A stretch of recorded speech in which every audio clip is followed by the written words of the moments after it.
Hey, I'm Mark Ericsson. You're listening to Checkers and Wreckers.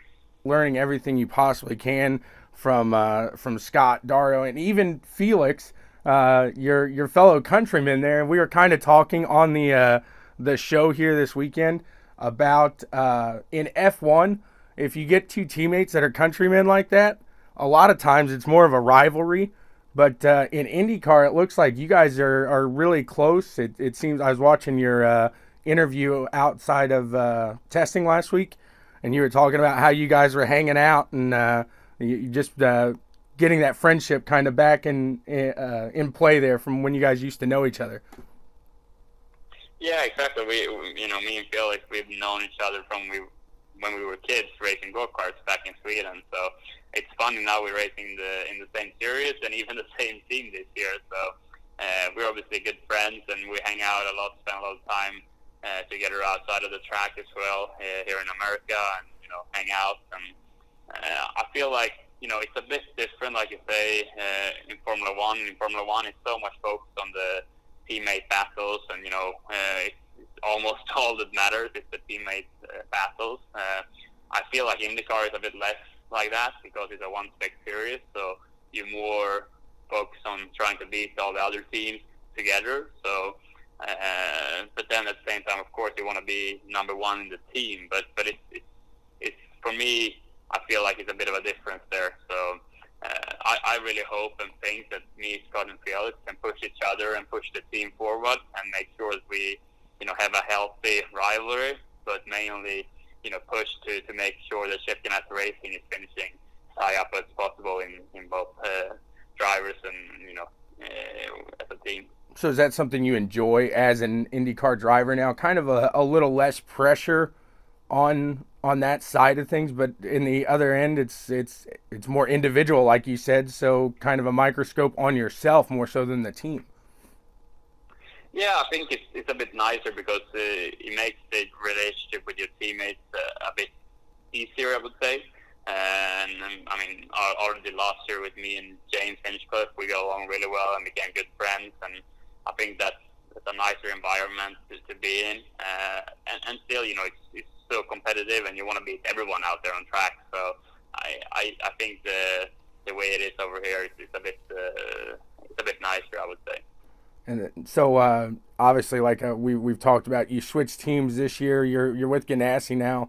What is it like switching cars? Because in Formula One, if you switch teams, you had to get used to a whole complete new car. In IndyCar, it's more of these cars are a lot more similar team to team, but I'm sure it does take a little getting used to hopping into a new vehicle here this year. Yeah, it's definitely going to take some time.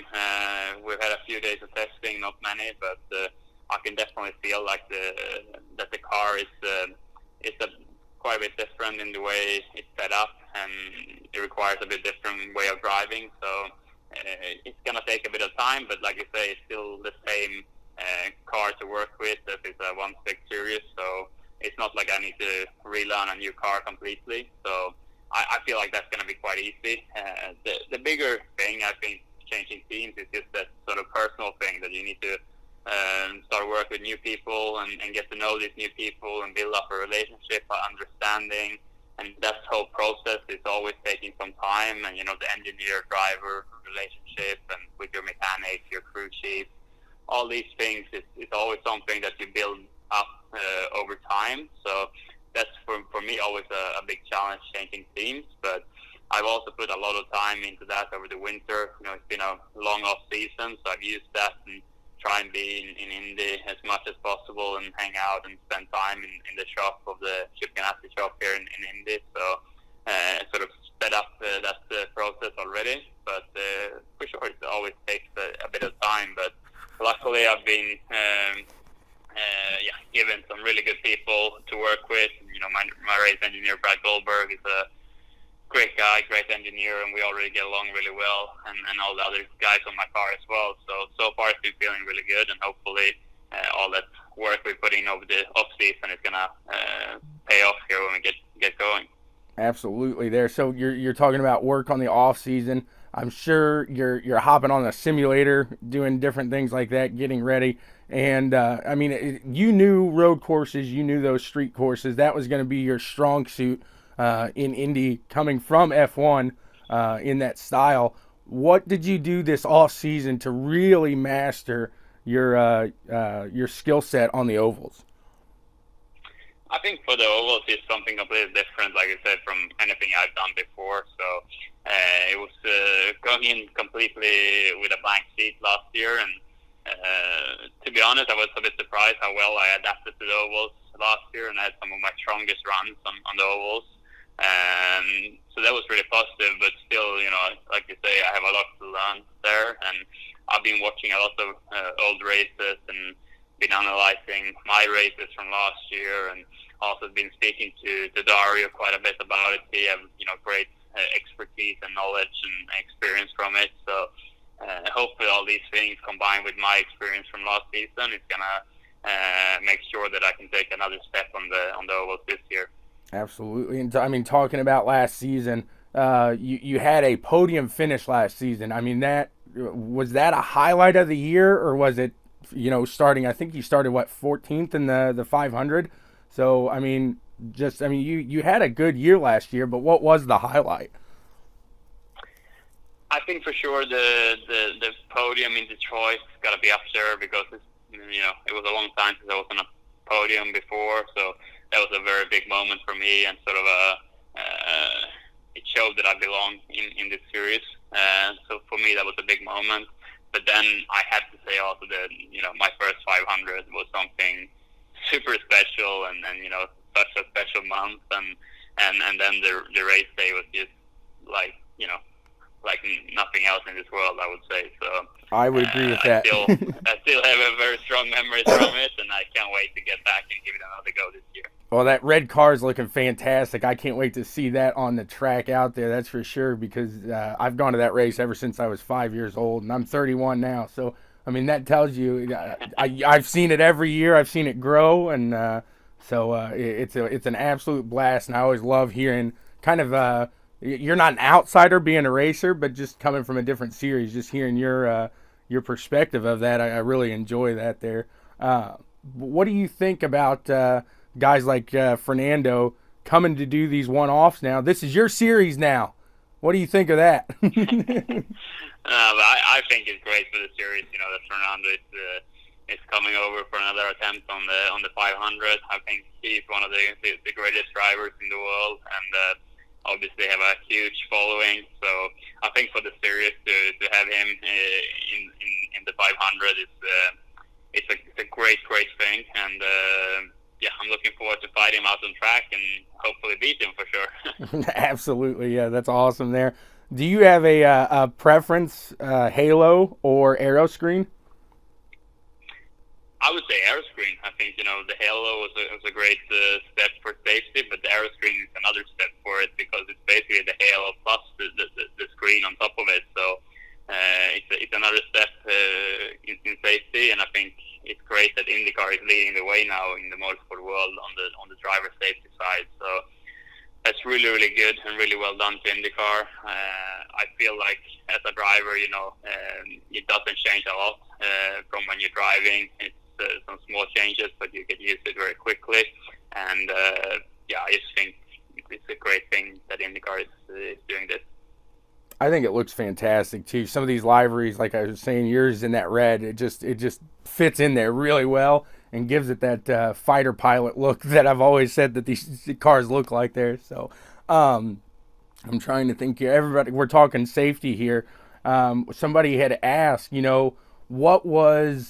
what went through your mind, and I'm not trying to bring up bad things for the past there, but when that Monza wreck that you had back in F1, between that or last year when I believe you met the wall in Indy, didn't you, in practice? I brushed the wall in practice, but never, I could still go to the pit, so it was all fine. So, for sure, my biggest wreck is that in Monza back in F1 when I had that technical failure on the rear wing, and was rolling at 200 miles an hour. So what goes through a that was driver's pretty big. head when, I mean, does anything go through your head at that time, or are you just thinking to yourself, man, I hope I make it through this?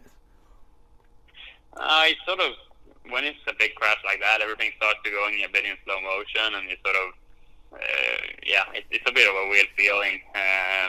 But yeah, luckily these days the cars are very safe, and you know, that crash I could walk away from a bit bruised and shaken up. So I was had luck on my side there, but yeah, the safety is also great these days. So right, you don't want to do these big crashes, but sometimes it happens. It's part of our sport. Right, absolutely, and it's never a good thing to see, but the fact that you're able to walk away, just absolutely incredible there. And everybody wants to know, I don't want you to leave, so when I ask this, this is not from me, but this is from fans here on the show. They want to know if somebody calls from F1, are you gonna head back that way, or are you pretty content here in IndyCar?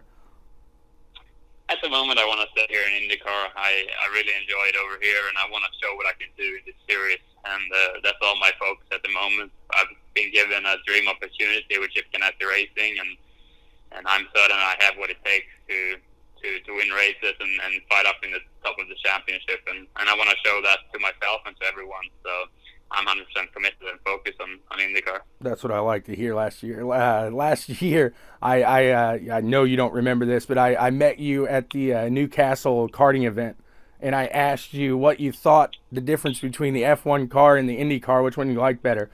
The smile you got on your face when you were talking about the Indy car got me so excited to have you in this series. It was unreal. So I hope you are a long-standing driver here in this IndyCar series. And I really appreciate you coming on here today and giving me some time, sir.